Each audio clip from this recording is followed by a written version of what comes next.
जय हिंद दोस्तों। आज के वीडियो में हम बात कर रहे हैं भारत के जंगल राज की। हम भारत के जंगल राज की बात इसीलिए करते हैं क्योंकि एक ऐसा दौर था जब ये भारत के राज्य बिहार और उत्तर प्रदेश में जंगल राज दिखाई देता था। वहां पर तानाशाहों का शासन था। जो पॉलिटिकल पार्टियां थी वही वहां पर उपद्रव मचाती थी, लोगों को परेशान किया जाता था। लेकिन आज भारत में केंद्र सरकार में बैठी भारतीय जनता पार्टी के बहुत से राज्यों में तानाशाही दिखाई देती है। जंगल राज जैसा माहौल अभी हो चुका है। और यह हम किस लिए बता रहे हैं, इससे जुड़े बहुत से जो केसेस है वह आज हम आपको इस वीडियो में बताएंगे।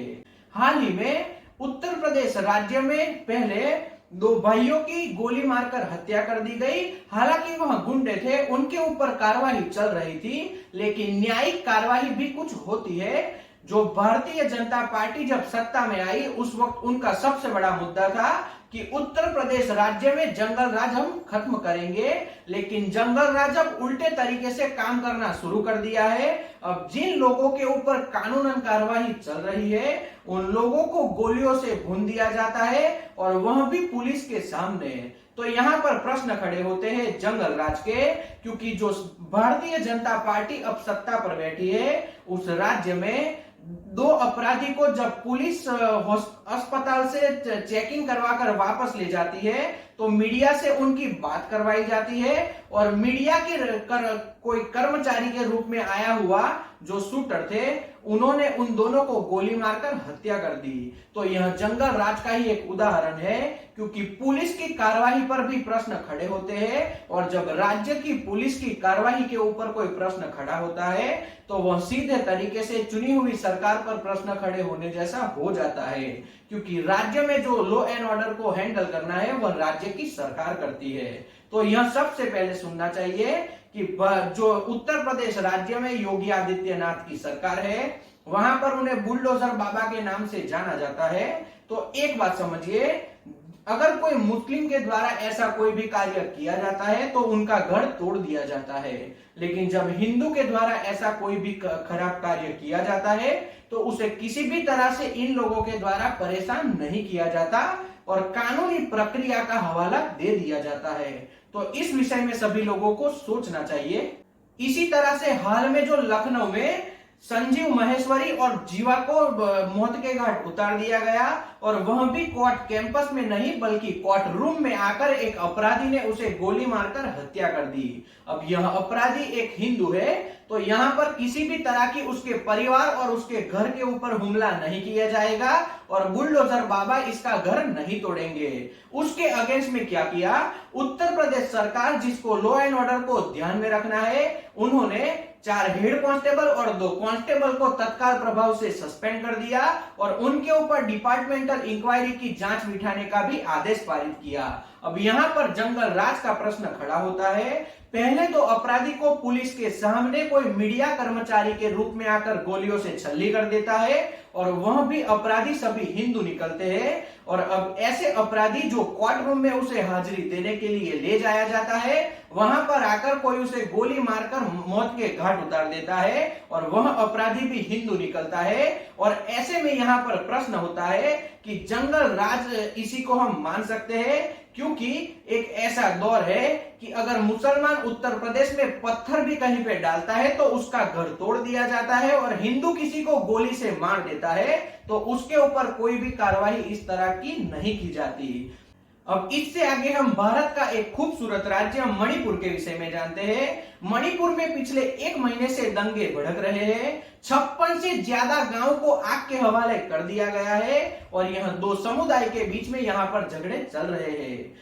जब मणिपुर का दौरा भारत के गृह मंत्री अमित शाह ने किया और वहां से वह वापस दिल्ली लौटे, उसके दूसरे ही दिन खबर मिली कि 90 से ज्यादा लोगों को मौत के घाट उतार दिया गया, और यह अभी भी थमने का नाम नहीं दे रहे, क्योंकि मैयती और कुकी यह 2 समुदाय मणिपुर में बहुत ज्यादा बस्ती में है। यानी कि 30% के करीब कुकी समुदाय है और उससे ज्यादा मैयती समुदाय वहां पर कार्यरत है। लेकिन क्या हुआ, मैयती समुदाय को आरक्षण देने की बात जब बताई गई तो दोनों समुदाय में भिड़ंत चालू हो गई और ऐसे में जो कुकी समुदाय जिसकी बस्ती कम है उनके घरों को और उनके पूरे गांव को आग के हवाले करना शुरू कर दिया गया।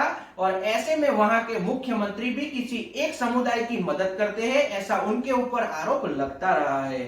फिर भी केंद्र में बैठी भारतीय जनता पार्टी वहां पर राष्ट्रपति शासन लगाना नहीं चाहती। अब इससे आगे जानते हैं, अब तक मणिपुर में तकरीबन एक महीने में 100 से ज्यादा लोगों की मौत हो चुकी है, 350 से ज्यादा लोग घायल हो चुके हैं और तकरीबन 33,450 लोग शिविरों में रहने के लिए मजबूर हो चुके हैं। तो ऐसे में तत्काल प्रभाव से केंद्र सरकार को राष्ट्रपति को वहां पर राष्ट्रपति शासन लगाने के लिए बताना चाहिए। लेकिन हमारे देश में ऐसा कानून है, अगर केंद्र सरकार राष्ट्रपति को बताते हैं कि इस राज्य में राष्ट्रपति शासन लगाया जाए तभी राष्ट्रपति शासन लागू किया जाता है।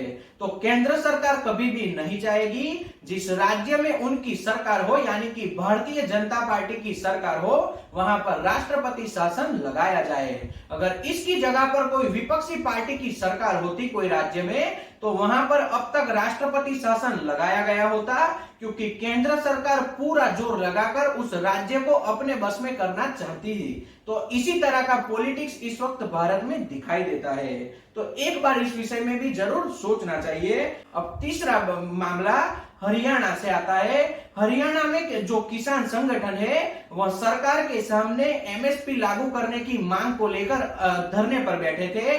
वहां की सरकार ने स्पष्ट बता दिया कि एमएसपी लागू किया नहीं जाएगा और सभी किसान संगठन के नेता और जो किसान धरने देने के लिए बैठे थे उनको मार मार कर वहां से भगा दिया गया और बहुत से नेताओं को अरेस्ट किया गया है। एक दो नेता की तो ऐसी खबर आ रही है कि उन्हें कहां रखा गया है वह भी पुलिस बताने के लिए तैयार नहीं है। अब यहाँ पर प्रश्न इसीलिए खड़ा होता है, केंद्र में भारतीय जनता पार्टी की सरकार है, हमने जितने राज्य बताए वहां पर भी भारतीय जनता पार्टी की सरकार है। ऐसे में अगर केंद्र सरकार चाहे तो दंगे रोक सकती है। उत्तर प्रदेश में बुलडोजर बाबा अगर चाहे तो अपराधी को इस तरह से मरने नहीं देंगे और जो भी अपराधी पकड़ा जाता है उसके ऊपर थोड़ी सी कानूनन कार्रवाई का हवाला देकर इस तरह से बात से नहीं मुकर जाते। एक बात हमें समझनी होगी, जो भारतीय जनता पार्टी जब योगी आदित्यनाथ जी की सरकार उत्तर प्रदेश में स्थापित हुई तो वहां के लोग बहुत खुश थे, लेकिन आज ऐसा माहौल है अपराधी को खत्म करने के पीछे वह दूसरे अपराधी खड़े कर रहे हैं। तो एक तरह से इस तरह की राजनीति भारतीय जनता पार्टी की बहुत गलत राजनीति साबित होगी, ऐसा हमें लग रहा है। इसी तरह से मणिपुर राज्य में जो दंगे भड़क रहे हैं वह केंद्र सरकार हो या मणिपुर की राज्य सरकार हो, उसे कंट्रोल करने में कहीं ना कहीं उनकी गलती देखी जाती है। इसीलिए पिछले एक महीने से वहां पर दंगे भड़क रहे हैं। बहुत से ऐसे गांव है जिसे आग के हवाले कर दिया गया है। तो यहाँ पर भी भारतीय जनता पार्टी के ऊपर प्रश्न खड़े होते हैं। इसी तरह से हरियाणा में ऐसे बहुत से वीडियो आए, वहां के किसान नेताओं को मार मार कर अरेस्ट किया गया है और उनको कहां पर रखा गया है वह भी सरकार और पुलिस बताने के लिए तैयार नहीं है। जो किसान अपना धरना दे रहे थे अपनी मांग को लेकर उनको भी वहां से मार मार कर भगा दिया गया। तो इस तरह की तानाशाही इस वक्त भारत में दिखाई देती है और यहाँ पर सबसे बड़ा प्रश्न है भारतीय जनता पार्टी की सरकार। तो एक बार सोचना चाहिए क्या भारत में जंगल राज लागू हो चुका है? तो इस विषय में हमें कमेंट जरूर करें। अगर यह विश्लेषण आपको पसंद आया हो तो वीडियो को लाइक और शेयर कीजिए, चैनल को सब्सक्राइब कीजिए और बेल बटन को दबाना न भूले ताकि आने वाले वीडियो का नोटिफिकेशन आपको तुरंत मिल सके। तो आज का विश्लेषण यहीं तक। जय Hind. We'll be right back.